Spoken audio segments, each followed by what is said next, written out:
We're at number 6, Denny Lane.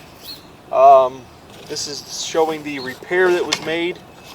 About a 5-foot repair or so. If we come through here, you'll see this is the Schedule 40 plastic that was put in.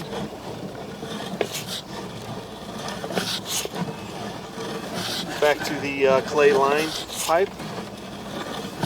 Making our way back to the clean out here.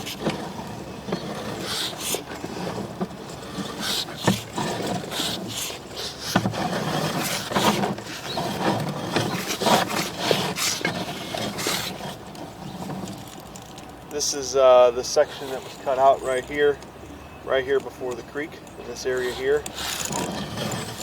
This here is the piece of pipe that was taken out. You can see here, this was the hump that was removed.